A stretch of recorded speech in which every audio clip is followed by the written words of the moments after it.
everyone. So for this video, I'm going to be going over some audio techniques in order to help you understand how to get high quality audio.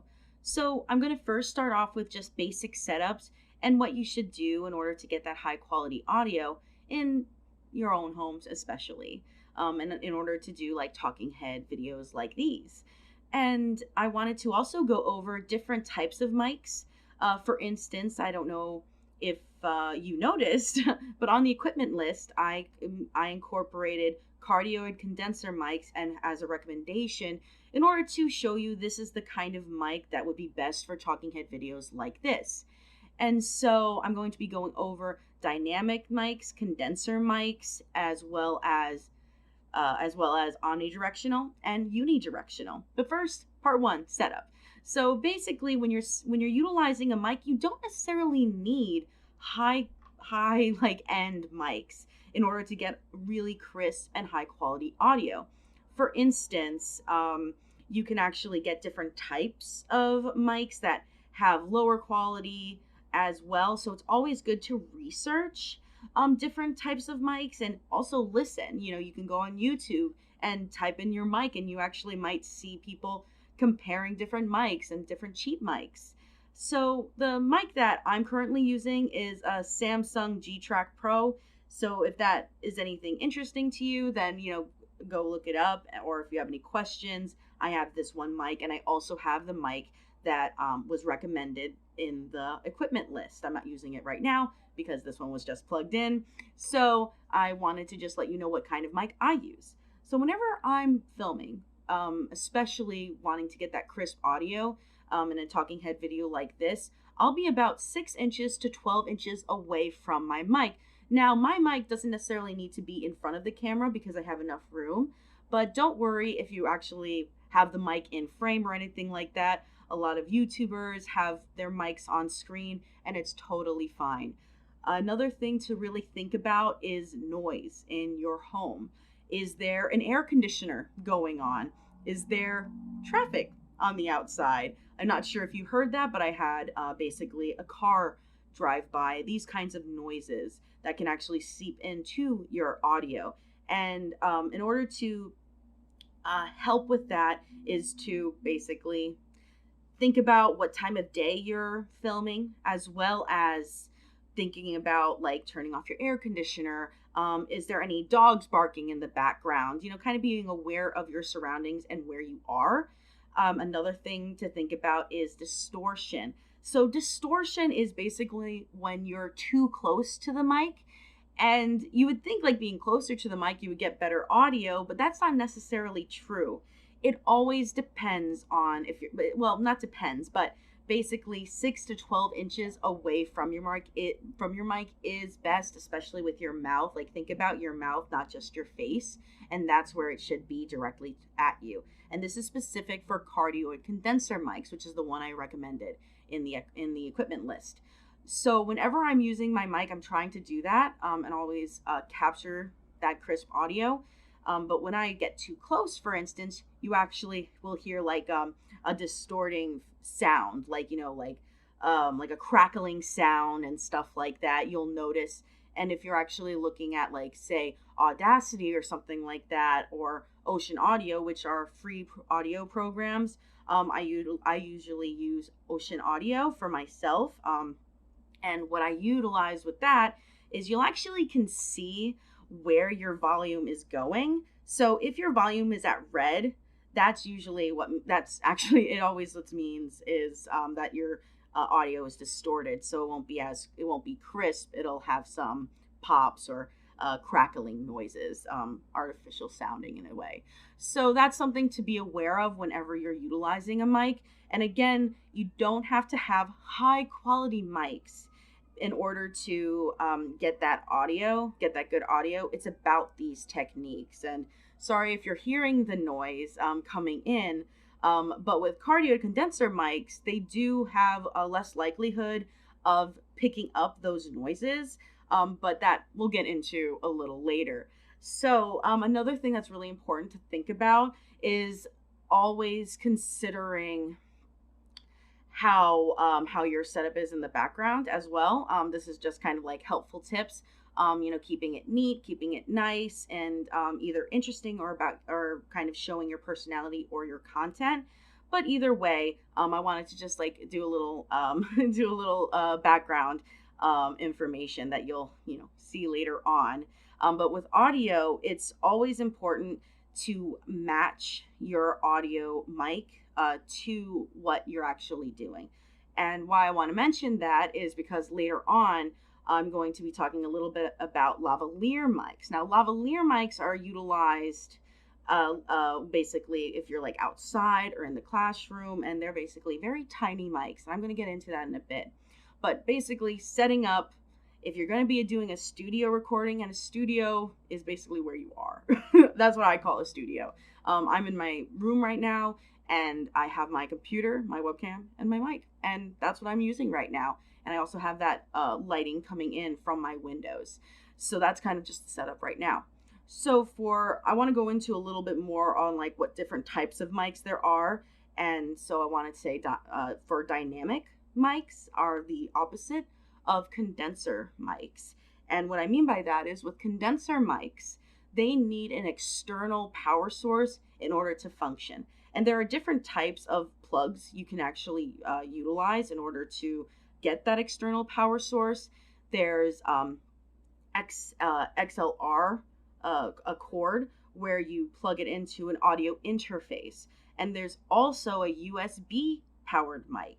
And these mics you actually plug directly into the computer. You can also connect it to your phone, but you'll need like adapters in order to do that.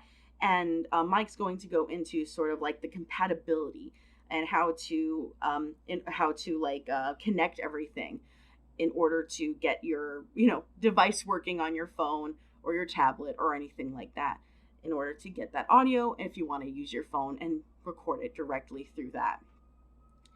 I'm actually keeping the noise in, so if you are picking up on that, I'm keeping it in because I want to, or like that traffic noise, in order to show you how it can be very distracting.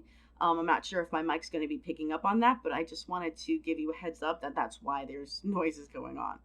And also, let's go into what these different types of mics are, right? So as I said, dynamic mics and condenser mics. I'm starting out with these. So condenser mics, as I said, needs an external power source, whereas dynamic mics actually are usually made for live shows, and they basically connect directly to the PA system.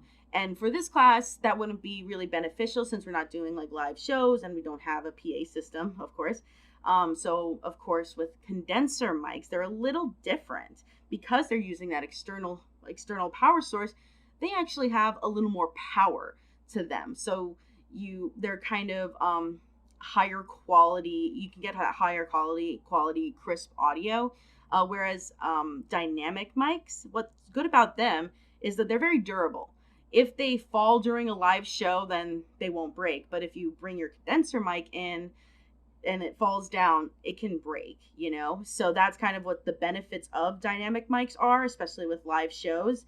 And condenser mics are usually used for narration and podcasts, as well as talking head videos like this. So that's kind of what a condenser mic and the differences between a condenser mic and a dynamic mic. So now let's go into unidirectional and omnidirectional mics. So unidirectional is the cardioid mic. So that is a little different than omnidirectional, actually the opposite. So unidirectional is basically, it's targeting a specific like audio source, for instance, like because you need to have it directly in front of you. Basically, you have to have it directly in front of your mouth in order to capture that audio. And with omnidirectional mics, you don't actually need to be directly in front of the mic because it has a wider sound to it. Like you're capturing everything from all sides, whereas cardioid is basically capturing it only from one direction, basically, and you are less likely to pick up on things on the side or behind you and stuff like that. That's kind of like the big difference.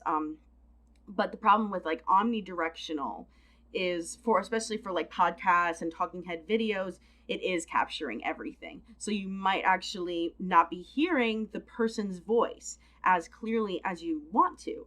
And you'll be picking up on other things. And then because omnidirectionals are picking up everything, you actually can get like that more of a room sound. And a room sound is kind of like that that hissing sound, and that noise is another word, is a noise sound. Like, it's okay to have a little bit of room sound, and omnidirectionals can be really effective, especially if you're trying to set a scene in a movie, like if you want to hear all of that stuff in order to, like, a busy street or something like that. But omnidirectionals are for specific usage. However, if you're in the classroom, for instance, it might be too difficult to bring a whole condenser mic in order to capture what you want to capture. And that actually you would actually utilize something like a lavalier mic, as I mentioned before. That lavalier mic you actually hook to your clothing, and that are mostly omnidirectional. Why they're omnidirectional is because it has to be hooked to your clothes. You might be moving around, tilting your head, and that omnidirectional, when it's hooked to your clothes, you're able to basically capture it because it's closer to you. And if it's not attached to your clothes, it's not useful at that point. So you want to be always 6 inches away from your mouth. That's always really good to keep in mind if you're using a lavalier mic. Of course, this is only for like specific circumstances if you're actually recording outside, or especially in a classroom, because if you're outside, you might end up getting that, whooshing sound of the wind. So usually you'll need something like this, which is my other mic. This is basically like a wind protector sort of thing. And this is really beneficial, kind of like a boom mic, but you just kind of put it instead of having a boom mic is basically something that goes over you, and you basically directing it in front of you. And in order to capture crisp audio on the outside, you'll actually need like that foam, the windshield, in order to not get any of that wind sound, or really eliminate that wind sound. So I would suggest trying to keep it on the inside in order to, for this class at least, just because it's a little less complicated. So with omnidirectional, they are useful in their own way, in that own situation, whereas unidirectional is really effective in podcasts and talking head videos. Because it actually has like a more narrow range, it's able to capture more details in it. So it's a little more powerful than omnidirectional in its own way, especially if that's a situation you're going to be using it in. So these are kind of the tips I would recommend whenever you're thinking about doing audio. And also another big thing that I almost forgot to mention is testing. Every time you do, or every time right before you make a video, it's always really good idea to test your audio and see if you like it. And also just test your video in general. Do you like the lighting? Do you like the background? Do you like how you look? How basically everything is kind of coming together, but especially with audio, because you can't actually see it in the moment. You can only hear it after you record it, sort of thing, unless you're wearing headphones. But you might not want to wear headphones while you're actually recording, but that's also a perfectly fine option. And I would recommend doing testing every single time and seeing if you like that audio. And I just want to give like a quick reminder that cardioid condenser mics are recommended for this course in order to get that crisp, high quality audio. So thank you so much for listening, and I hope everyone has a great day.